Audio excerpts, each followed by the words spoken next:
Well, hello, darlings. How are you? Well, today we're back with another episode of my podcast. Yay! I'm trying something new today because my thing. I think I have already said it in other unedited episodes, but um, this microphone is very good and it catches everything everything. So the sounds, it's quite. ugh, I don't know if it's my neurodivergent ass, but it gets a little bit overwhelming at times. Even right now, it's a little bit overwhelming, but it's like a white noise. I was trying to either record in the early mornings, like 4 a.m. or 3 a.m., because as you know, I live in a like next to a principal avenue. But imagine how that has worked with all these weeks that I have been super packed with work. But well, since it's rainy season, what? But well, since it's rainy season in Venezuela, currently it's raining, so I'm trying this new mode to see if it's like if the street sounds are a little bit muffled. I don't know if my voice is also going to be muffled, but well, today we have a very special episode because we are going to be speaking about Bridgerton. Bridgerton. Okay, where the hell are my notes?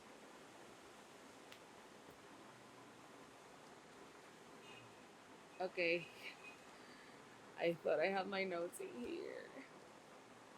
Ah, give me a second. Give me a second. I think I already know where they are.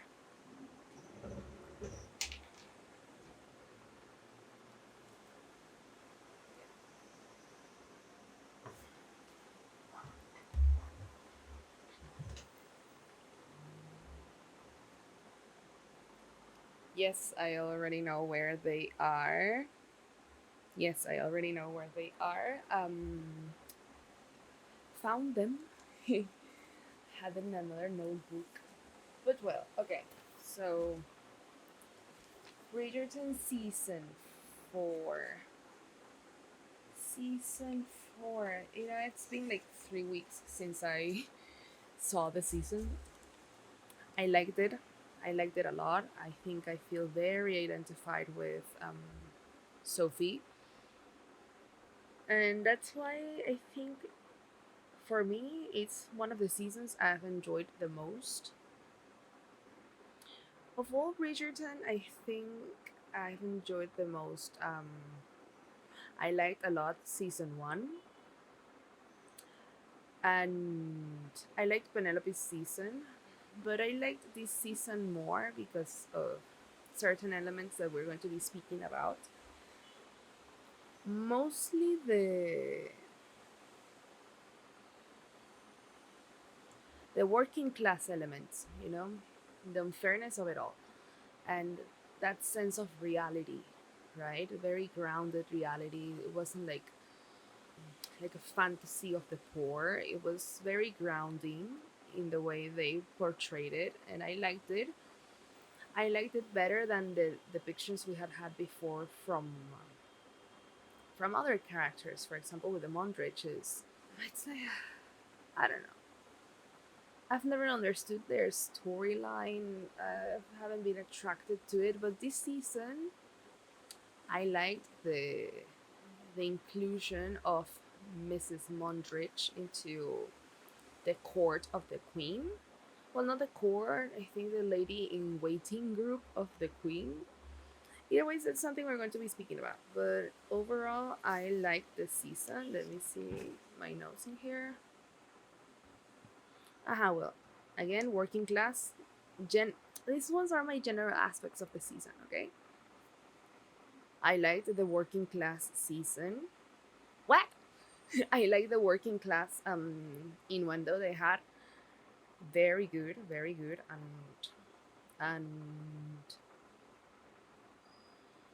As I'm telling you, very grounded. I liked it a lot, and I think we saw it through the eyes of somebody that it's not resentful, but it's not also like uplifting and romanticizing poverty, right? So, slay. Number two, I like the double standards that they choose to depict of women this season. Yeah, because for example, of course, we had Sophie's double standard of well, it's not a double standard, but the standards that women have to reach, right? Well, maybe the double standard are also towards Sophie in many cases, and I thought it very interesting from Benedict to Sophie, right? Because one of the things that we're going to be discussing further with the character analysis of each that I made is how she tells him that you wouldn't treat me or you wouldn't even fathom me being your mistress if I was a right and like a normal lady of your circle. You wouldn't taint me like that. And I liked it a lot because she's a woman that is in reality and she demands respect. I loved Sophie, man. I loved Sophie a lot. And I like that too. I like that how she holds him accountable and how those standards are shown even between or inside a relationship, right? So what else? What else? All this bogus of choosing one's path. I think that's a good subject as well. All the situation with the Queen, with Lady Danbury, with Penelope, with Mrs. Mondridge, etc. was really good. Power relationships, power relationships or power dynamics in the series. The thing with the maid fever kind of season like was really good as well, and I think it entails it a lot. And well, going back to the Sophie Benedict kind of thing, it's that double moral with women, right? This one I won't taint, but this one, since it's less of a lady, I can taint, and it's going to be better for her benefit. It's horrible, horrible. And well, in general, those are the topics that I think are worthy of mention. The rest, I don't know. I don't care. These ones are the ones I'm going to be speaking about. And I'm telling you, I did a analysis and like bullet points of each character that I wanted to speak of. And first and foremost, we're going to be starting with Sophie, our girl, the diamond of the season. Well, that was one of the things that made me sad of when the queen tells her, "You would have been the most beautiful diamond." Yeah, it's quite unfair, because I understand that feeling of thinking you are able to give more, that you are able to give more, that that you are a good person and that you are capable and that you have qualities that can make you reach far. But well, life happens, man, and she just didn't have the right conditions, Sophie. And of course, you stay in the what if, but and it's very hard to stay in that what if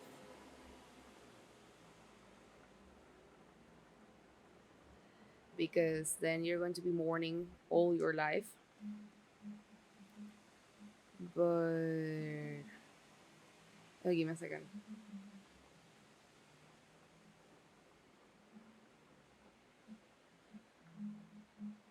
But I think somebody's fucking playing a guitar somewhere. It's fucking stupid. Well, whatever. You have a lot of noises. You have a lot of noises. Alright. I hate it, but well.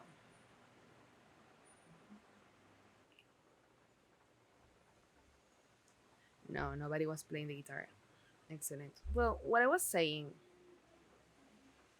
I know that sentiment, and I know you shouldn't like be stuck in that loop. But it's very hard when you know you could have been better, when you could have had a different life, when it was right there, and well, it just wasn't meant for you. No, you were meant to be stuck in the what if. Either ways, maybe we're getting a lot ahead. Let's start with Sophie. I loved how we started the season with the POV of us not even knowing who this person is. And I think it was very, very fine, very good, very smart of the showrunners to do. Loved it. I loved that she, as a character, she has like awkward moments and rambling. I love that she's a very dignified person, and that even though she knows she's, to put it like that, and it might sound harsh, even though she knows she's lesser than Benedict in the social scheme, she isn't going away without dignity. She always has her dignity high, right? And I love that. I love that. And maybe that's one of the things that Benedict loves of her too, right? I love that she calls Benedict out all the time. I like that also I don't know, I think I can empathize a lot with her in the fact that she's like, I just want to be myself and to be left alone. And even that is hard. Even that is freaking hard for this universe to give me. You just want to exist, you just want to be alone, you just want to be chill. And because you're a stupid mirror to whoever person, they make your life impossible. And I share that sentiment a lot. Not to say I'm the poor darling, etc. No, I don't want anybody to pity me, but I do know the feeling of people being triggered just because you're existing. I love this quote. You know, I'm reading quotes, I'm reading my thoughts, the things that I want to highlight, and I'm going to be constructing out of that, okay? This is very improvised. This is like me rambling and trying to have like a little bit of a structure here. But well, there's a quote. She says, "Perhaps I feel more comfortable appreciating the details of an event than I do participating, and I share that a lot. I don't like being the center of attention, even though I know at times I'm very like, I don't know, mysterious, and people are like, oh, who is she, whatever. But I don't like it. I don't like being the center. It's like, or maybe I'm not used to, and I understand her in the fact that I would rather observe than to be in the middle of the drama, and just like, just to be happy to be here. And well, going back to this thing, I think she's very hopeful. I think she, even despite all the things Araminta did to her, she kept that little soft Sophie inside of her, and that it's something that is very hard to do. And for other people, it's not so hard. Maybe it's a default at times. And but and like I'm telling you, she's very grounded, and I think that groundedness is the one that protects her. And I understand when that groundedness, those walls that you keep, yes, they're protecting you, but they're also keeping you from living. And well, she was, if it wasn't because of Araminta, actually she would have gone away. And it's not that I'm thinking Araminta, but I understand the fact that Sophie couldn't see it and couldn't believe that she could be and could have her happy ending in a way, or maybe fighting for that happy ending, even if you feel that it's going to be very detrimental for other people. But you know what, as my psychologist says, she says that we have to be selfish but like instinctively selfish in the sense that you use that selfishness to survive and to preserve yourself. And if to preserve yourself means to be selfish over your happiness, bitch, you have to do it. Beach, bitch, you have to do it. Okay, going back to it. She's very practical. Again, she's very independent and self reliant. I know that. I feel that. It is my struggle. And I don't know how I'm going to be if I ever have a partner, but I do see myself in her when she is very hard in trusting somebody new. And that's why I would have loved to see more angst between her and Benedict because of that. I think very, I don't know. Yeah, we're gonna get there, but let's stick to Sophie. She's very protective of herself, and she would rather live a lifetime of misery than to be into the situation of having this hope and that this hope is going to be taken away from her. That's very, very, very, very terrible. And I understand that. And I think it's very sad because it's like very dooming. Because again, you're remaining behind your walls, your fortress, and it's not good. Well, at times it's good because it defends you, it makes you survive, but when you want to live or when it's time for you to live, you just shy away because you're scared of it. I haven't reached there, but I think that could be my plot. Like the juicy plot of my life, because as so far we have been in character development. The feeling of her carrying the weight of the household. She's the one that holds everything together, right? And even though Araminta and the girls are able to cope and to survive without Sophie, you see that house a little bit empty. You see them like hollow. Even though I liked all the people that care for her in that house, but she was the glue inside that house. And well, Araminta with her envious ass took her away.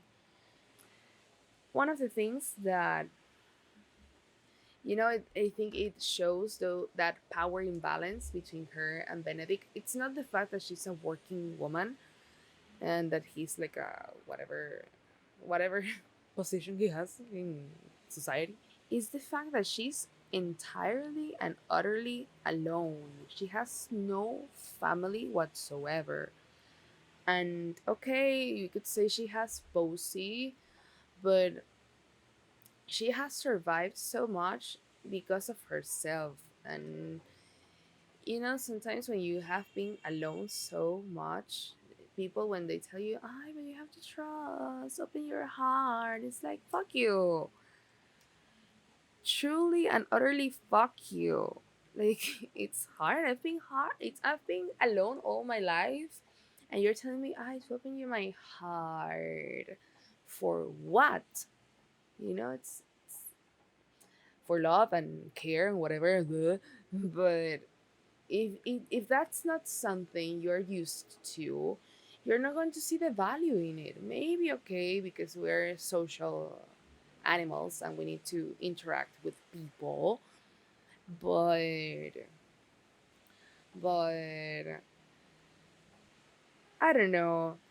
I think that's a very specific kind of pain not many people get because they're still in the illusion of family. And I'm telling you, I've had some rough years, and well, 8 months ago, where like my life was very shitty. I think I'm in a better place, even though some things could be better, definitely. But like not many people know how it is to realize that you're truly and utterly alone. That is something that is very it's very sad because you could say, but you have your family, your mom and dad, your brothers and sisters. But behind closed doors, mm-mm, mm-mm. I do understand that she's in a very vulnerable place. Sophie is in a very vulnerable place, and of course she's going to be reluctant into believing or opening herself up so easily to Benedict that I think she was rather quick with Benedict, but we don't know the time period of this season, like how long it takes between episodes, or at least I didn't know. But well, and it's very sad. It's very sad that she, again, going back to the accolades that she has, she's cultured, she's educated, she knows a lot of things, she's very entertaining to speak up with, and even that she's discriminated just because of the conditions of her birth, of the conditions of her life. It's very sad, very very sad, and it just, I think it depicts our society. You know, it's, maybe you're listening this from a first world country, but if I were to emigrate to one of these first world countries, it doesn't matter if I have a PhD, if I know stuff, if I am cultured, if I know many languages. People are just going to see me for what they can put me inside of. And they can put me inside of the stereotypical Latina stereotype. She has curves, brown hair, she's supposed to dance like the best, and she's supposed to be loud and whatever, but people are only going to be able to see you from the stereotypes they have made for you beforehand, and it's very sad. It's very sad. I could relate to that. Again, to the fact of, I wrote the whole quote. Let me read it to you. Would you have found it suitable to kiss the lady in silver that you met at the ball, or would you have been a gentleman and refused to ruin her?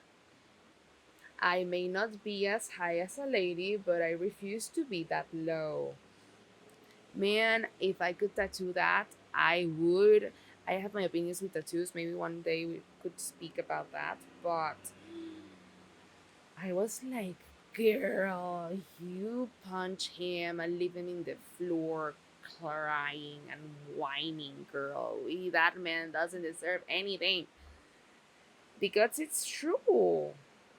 It's true. Like, why would he think, if he respects women, if he's like, I respect the working class, why would you think she would be dying to be your mistress when actually that means to be in fucking ruin?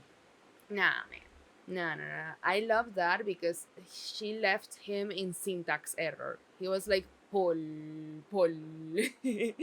I love that. I love that. You know, it's slay. And like I'm telling you, she's always going to be stained with the fact that she's a bastard, and that people will always also going to see her as the working class girl that made it to the top with Benedict Bridgerton.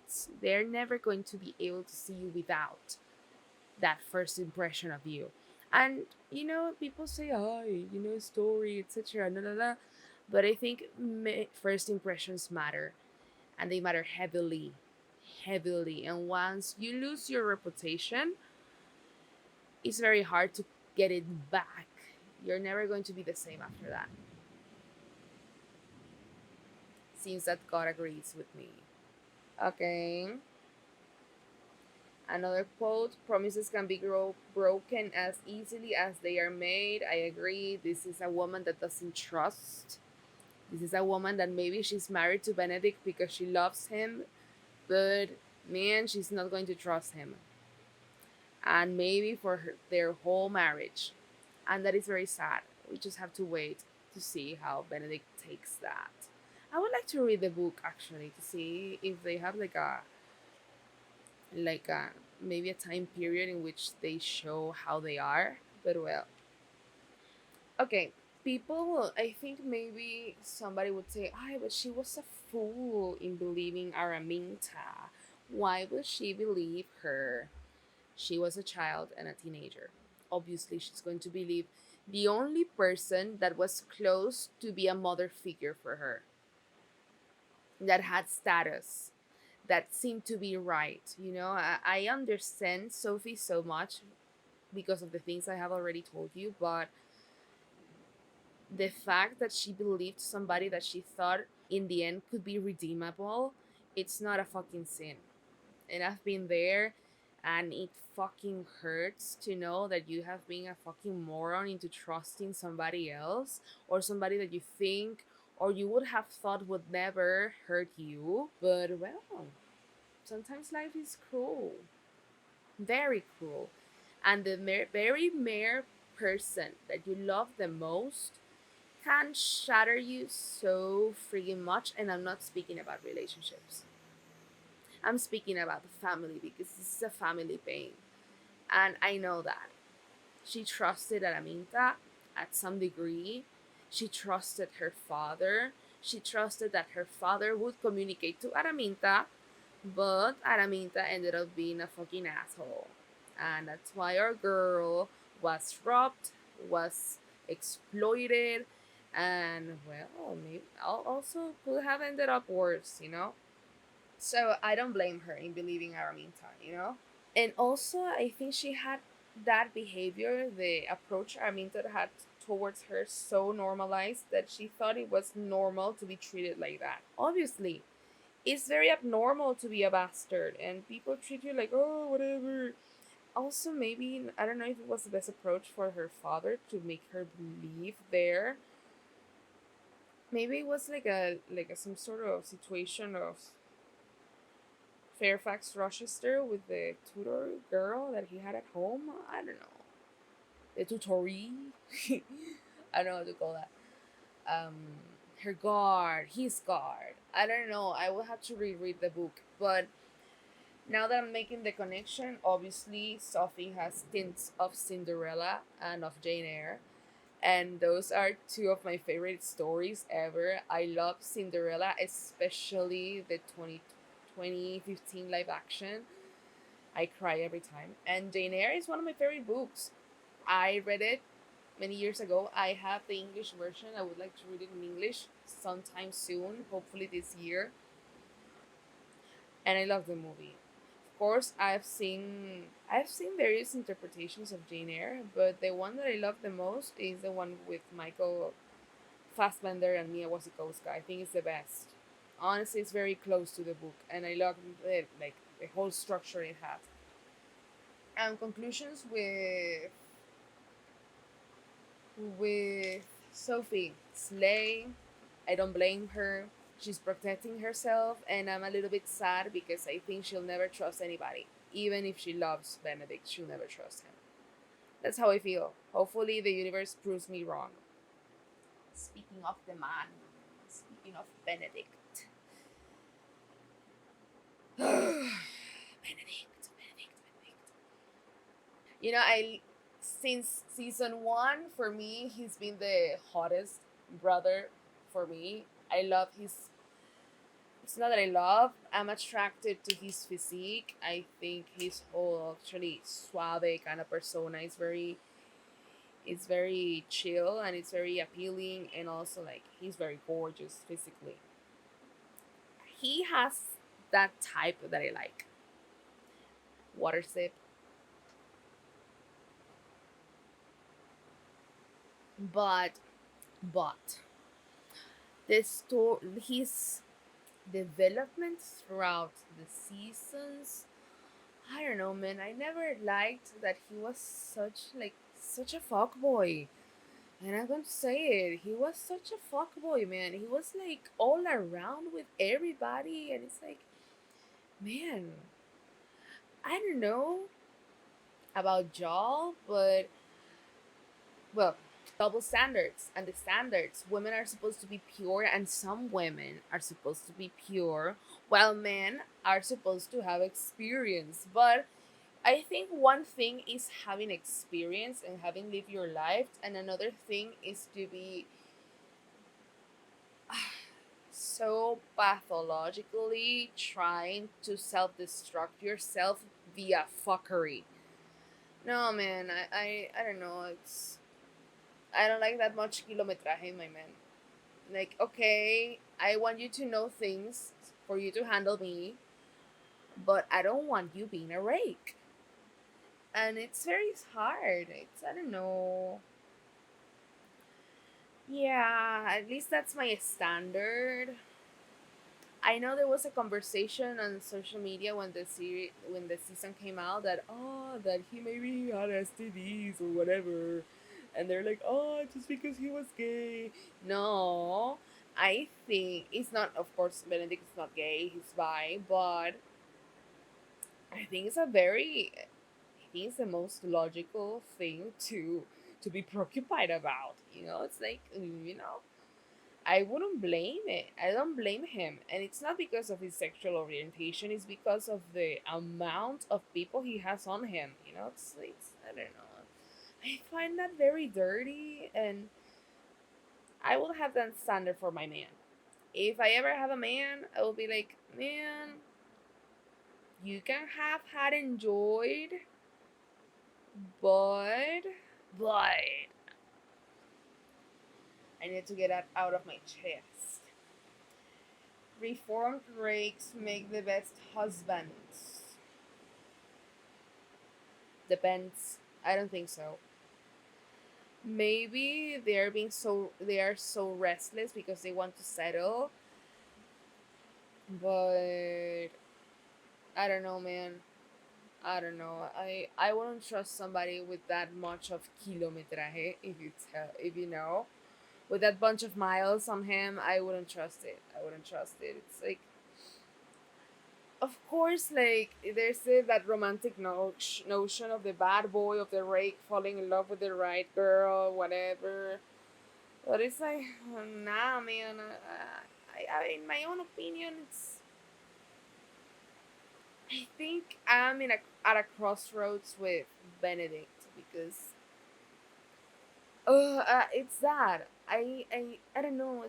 I find that disgusting. I find that very dirty to be with somebody that has so much so many miles on that person. So I don't know. Maybe being a little picky, but if they get picky with women, why don't we get picky with men? Hmm. Okay. Okay, when he tells her. And I think he was a fucker by saying that. I hated him. But because he touched a wound, he said, allow me the chance to show you that I will keep you my promise. Don't leave me again. I hated him so much. It's like I that's why I understand Sophie so much, man. It's like this stupid dude has me being all primal and savage like, and he says things like this. I wanna go away. I don't want to like I expose my already damaged nervous system into something new. But then you have to go and say stuff like that, you know? Allow me the chance, bitch. I hate you. And I'm going to allow you the chance, even though I'm going to be screaming in fear. Not because obviously Benedict is bad. The fear of being hurt and the new relationship is something that I sympathize a lot with Sophie. It's very sad, but that's what family trauma makes you sad and traumatized, and the feeling makes you feel that you are never going to be good enough, and that actually you're in a lot of trouble. Yeah, it's very sad, darlings. Actually, it's very sad. But well, maybe I'm getting some things out of my chest today. Yeah, I hopefully one day when I'm a little bit more independent and I have like my life together, I think so. I hope I can tell you my whole story because I think it could be inspiring to some and heart wrenching for others. But well. Okay, that what I was telling you, the feeling of not belonging. That's why he's so restless. Maybe he's searching in somebody that place to call home. And he found it in Sophie. Oh, of course. No, no, no.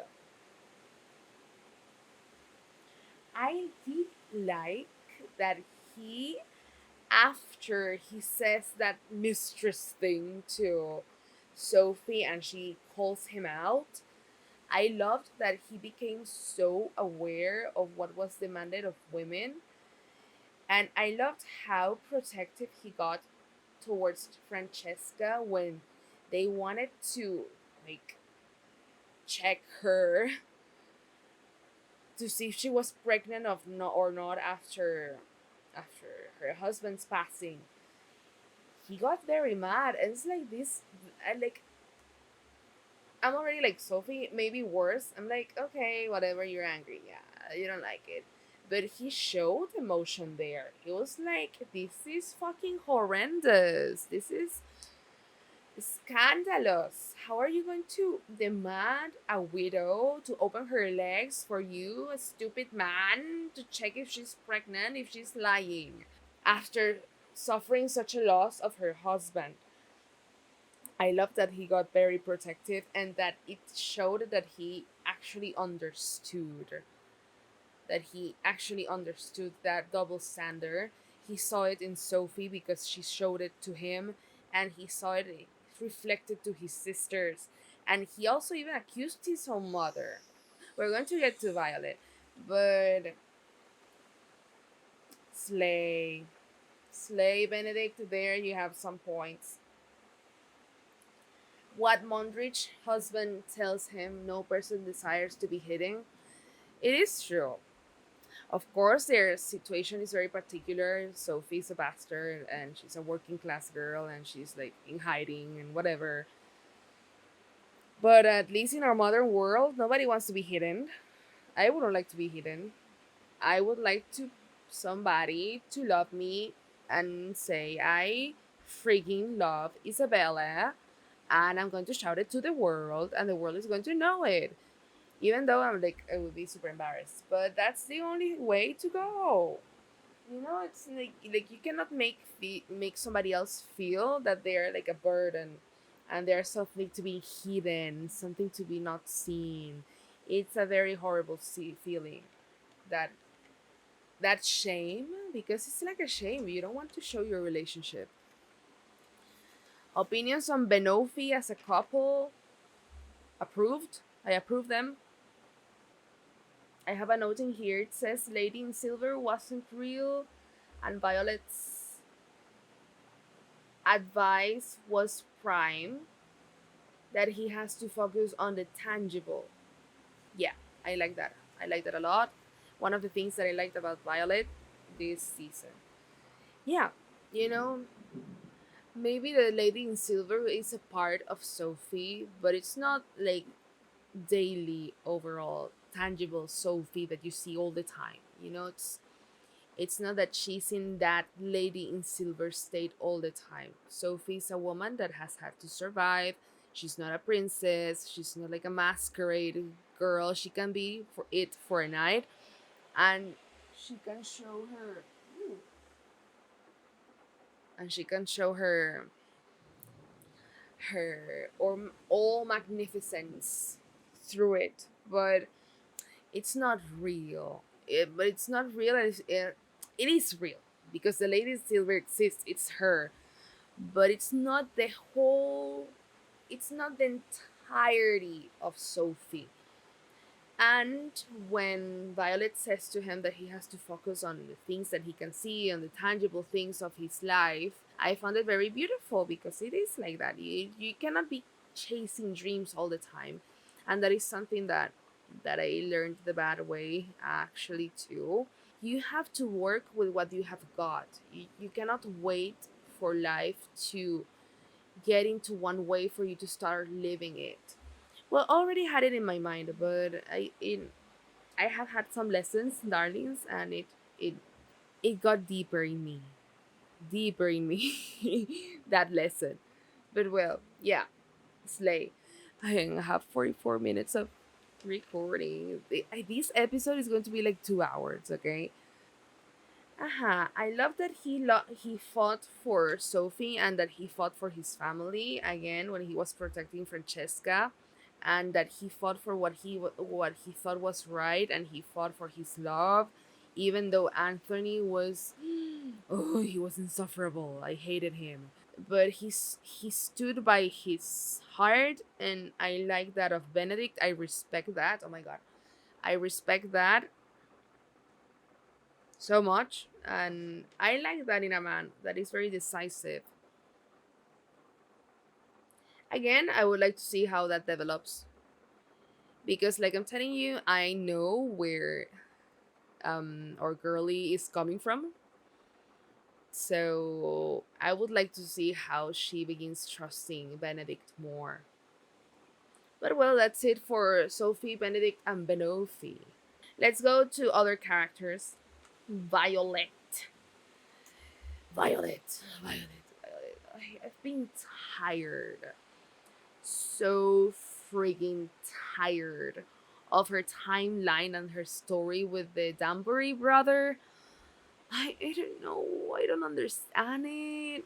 I think there's no there's no rapport. Literally, there's no freaking rapport. There's no chemistry between them. I don't understand like the point of that story. It's like, I don't know. I think it's just because he's hot and he's a black man. They put them there. I don't see it. I don't see it. I don't see it. It's like, I think he didn't add to the story, and he didn't add to her story. And we have been seeing them for at least 3 seasons, and nothing has happened. You know, it's like, ugh, Jesus. Well, of course, like in this season, he wanted to like marry or something like that, and she says no because she's like exploring her aloneness, something like that. But well, remarkable quote. I am the tea you're having. It's like, I'm going to be using that. I loved it. When she said it, I was like, okay, girls. Like, I would like to make an emphasis here that even though sometimes Violet it's freaking annoying, I love that she's very attuned to her children, to all of her children. And that's something a loving mother does. Okay? That she smells and knows things and maybe instinctively knows how to help them. You know? Again, emphasis in loving. Loving mother. Emphasis in the loving, because there are mothers that are horrible. Drop it in your comments, in the comment section. Do you have a horrible mother? I think you know my answer. I hated the pressure on Francesca that everybody was putting, especially her, to, you have to be vocal, you're in pain, whatever, and we're going to get there because I have a whole section about Francesca. But with Violet, I think that's mostly it. Give me a second here to see what else do I have. Yes. Also, when she was like chasing Benedict and saying, you cannot be with Sophie, and he's like, bitch, and you, well, but you're fucking too. I mean, and he runs away. Yeah, it was a double standard. She's like, you cannot do this, but I can do worse. And it's like, it's not that she's doing worse. Like, how many years have passed since the father of the Bridgertons died? Of course, she's entitled to like live her life and, I don't know, pursue other people. But I don't know, the Danbury guy, and we never see him with Lady Danbury. It's like, I don't know, and I think he's younger than Lady Danbury. He's not even older, and I think in Queen Charlotte he was older. I don't know. It's very suspicious, darlings. Let's go to Francesca. Man, I don't know.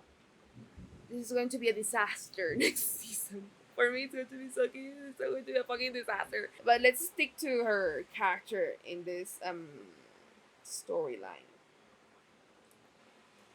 I didn't understand why John died out of nowhere. Like, he literally died out of nowhere. It's like he wasn't even sick. He just kept telling, Congress, Congress, I have to go to Congress. Is Congress, I don't know, a fucking hospital? I don't know. But I think it was very odd that he died out of the blue. Does that happen in the books? I would like to read it. But sticking to the series, I of course I feel very identified with Sophie. But before Sophie, I felt very identified with Francesca in the thing that she's very quiet, right? She's very more inward, and I hated with all my life that everybody was like, "It's okay to cry. It's okay to show chaos. Your husband just died." It's like it's that stupid expectation of extroverted people wanting introverts to explode. And I know that, darlings, because I have lived it from like before Christ. Like I was in primary school, I was in elementary school, and people would say, "I you have to speak more. You have to, I don't know, you have to share with your classmates and stuff like that." Shut up. Shut the fuck up. Nobody wants to hear you. Did I even ask for your opinion? Shut the fuck up. It's like so horrible. Like they can't fathom, people can't fathom that people can be quiet and they don't have to make a great show out of their grief and their pain. And because they don't make a great show out of their pain, they assume they're fine. It's horrible. But it's very sociological and cultural of Western societies to be very focused on the loud and on the catching everybody's attention and what so on, right? But it's tiring, tiring, and I hated it so much, and I hated that episode so much. Well, those two episodes, at least in regard to Francesca, I hated it so terribly much, so much. But well, I think in the end she made herself be understood, and she confronts her mother, etc. I think it's very sad that she felt like she couldn't give John what they both expected. Well, I don't know if John expected that of her, but she definitely wanted to give children to him, and she couldn't. But well. Okay, let's go to the hot topic of Francesca. She's next season, and I don't like the direction of that. Not because of she's lesbian and Michaela, which I don't like. But I don't like it either. But I don't like the direction in which it's going because they're making the typical story of the introverted that breaks the carcass open. The introverted that lets loose because the extroverted got the thing out of them. I hate that trope with all my life. Can you just leave introverted people alone? Do we truly have to make this out of she has to let herself loose and be free and live life? It's Can you fucking accept that somebody else is quiet? Can't you fucking accept that? Can this fucking world accept that? At least the Western societies, American societies, European societies, Latin American societies. Can't you fucking accept that? I hate that, and I think it's reinforcing a bad stereotype and a bad assumption and a bad perspective towards people that are more inward, that are more introverted. Because Francesca is not shy. She's very introverted and very quiet, and people somehow think that is wrong. Man, like, get out there. Not everything has to be loud. People can be fucking quiet. That's why I don't like the direction it's taking, whether it was Michael or Michaela. If it was going into that direction, I wasn't going to like it. But let's go to Michaela. Michaela. I don't know. I think it's. Okay, I'm going to get some disclaimers first. I am not American. I do not live in the United States. I live in Venezuela, okay? We have racism here. We have various races here as well. And as most Venezuelans, I am mixed, okay? I have European, but most directly I have roots in Barlovento, Curiepe, and that's a zone that is widely known to be Afro Venezuelan. Okay, we have the drums, we have cocoa powder, we have the beach, we have Iguerote, etc. Okay, it's not that I'm not saying I have lived racism. I have never lived racism. People consider me white, but after consuming a lot of media from black creators, I'm a huge fan of Insecure, one of my favorite comedy series, and I'm a huge fan of Atlanta, even though I haven't finished it. I can say that the black woman, the stereotype of the black, angry, assertive woman that I just goes and opens the doors so she would like however she wants, if it's stomping, if it's delicately, whatever. And the way they're portraying Michaela, I think it just feeds onto the black fatigue that I've been listening to on and on and on. I don't know, I think the actress has two faces. I don't see any emotion from her. I just see that I have to be this, I have to do this, and I'm this and this, and like very masculine energy, very like, and I don't know, it's man, it's not something that I think is working. And if they want to be inclusive, I think it's not working because we already know a lot of characters that are like that. Can we like see maybe a softer side of black women, or more of a normal side, instead of saying I'm a black woman and I have rights and I can do what I want and I can be the life of the center of the party and I can handle people. It's like, man, no, I don't know. Maybe it's the combination of the extroverted thing of the storyline with Francesca, but I just don't see her character. I just don't see Michaela's character. I don't know if Michael in the book is like that. Okay, and they're like, I don't know, it's going to be a lesbo romance. How many stories of lesbian people are out there? Bitch, Araminta knows. Fucking Cho knows. Fucking Caitlyn knows. Friggin' Arcane. Cho knows, okay? She's feeling fantastic. Fucking fantastic. She's high as a kite. La la la la la la la la la. She knows, okay? It's not that it's a first thing that is happening. We have seen it. We have seen it in Arcane. We have seen it in Bottoms. And now we're going to be seeing it here. But I think from a storyline that is not going to be eitherly beneficial for people like Francesca in real life, and it's not going to be beneficial for people like Michaela in real life, okay? That's my opinion.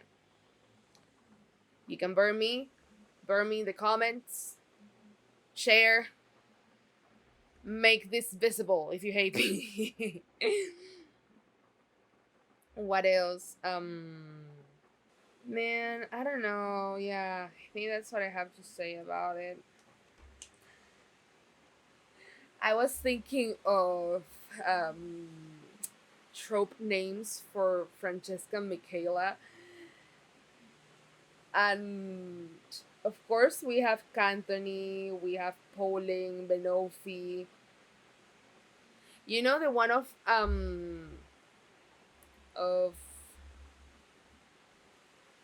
Daphne and of Simon. I have thought of Damon because like, oh, Damon, the Vampire Diaries, but understood and researched that it's Daphne.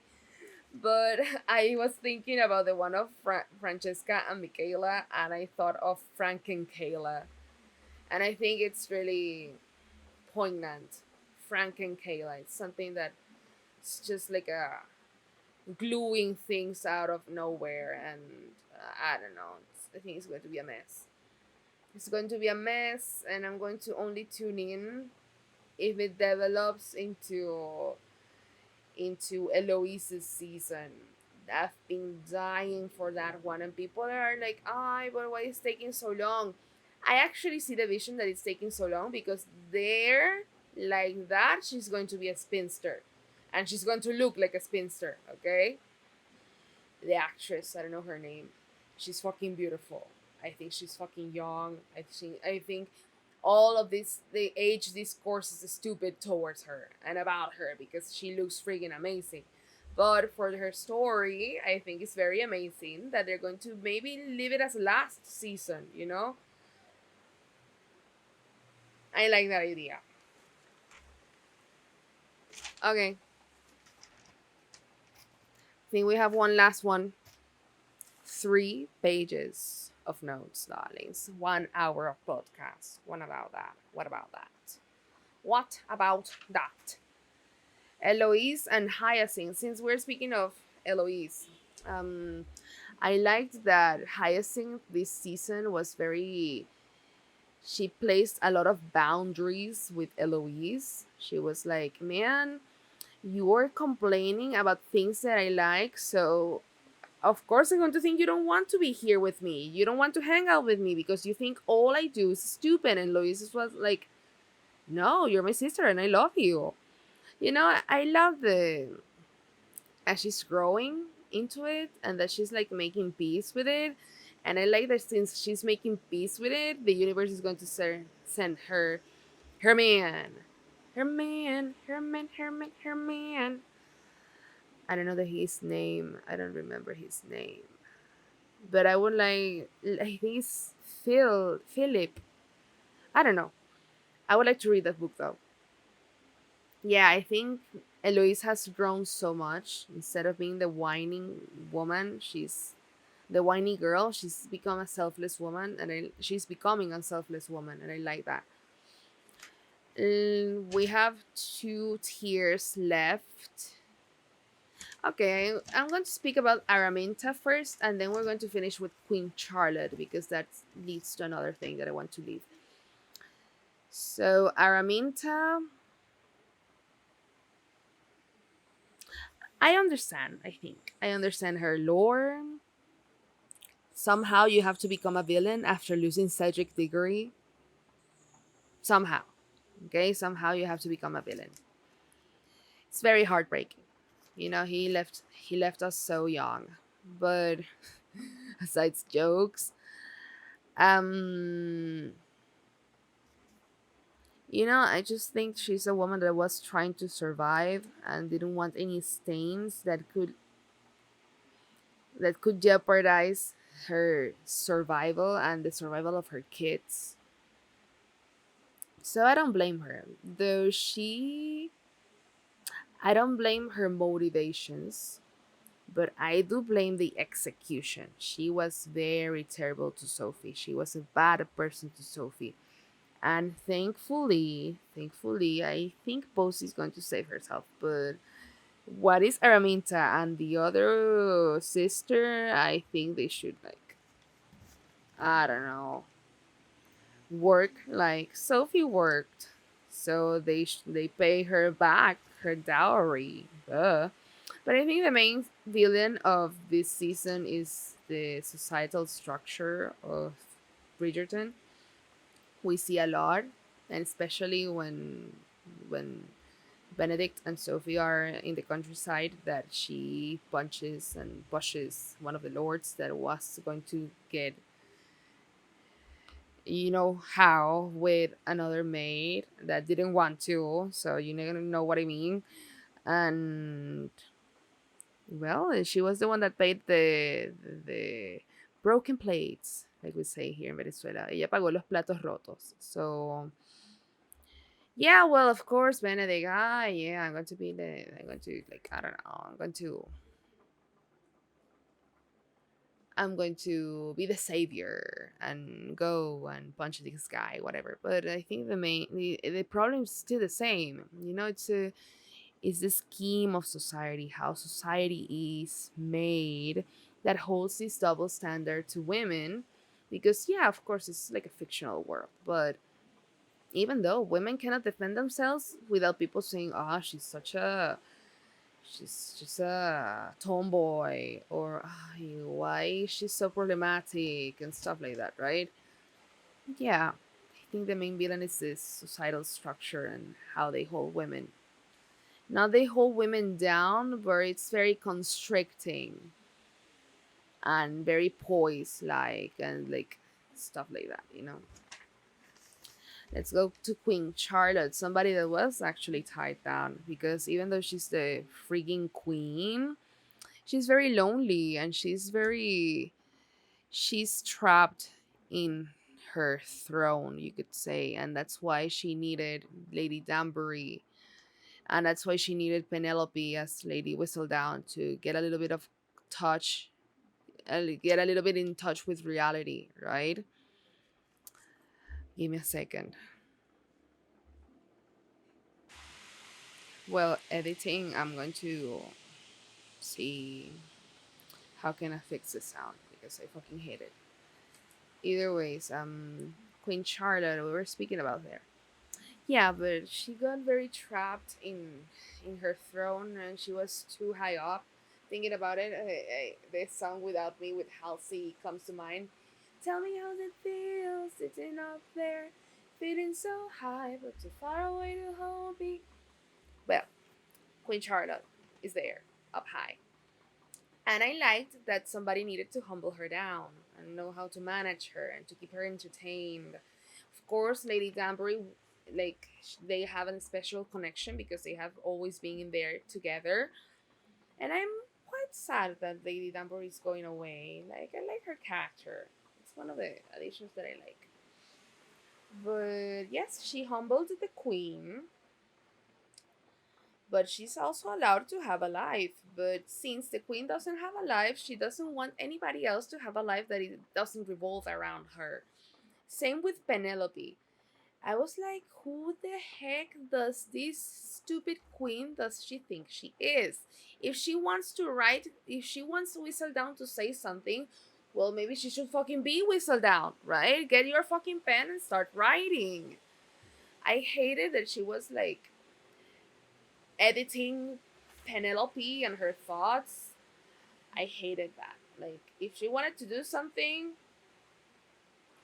she should have done it. But well, I love that Penelope was very grounded and she knows that media holds power, and Whistledown was the media there. So, yeah. I liked how Mondrich. This is what I'm telling you from the beginning, that I didn't understand their storyline for like all these seasons. I've been looking at them and it's like, I don't get this.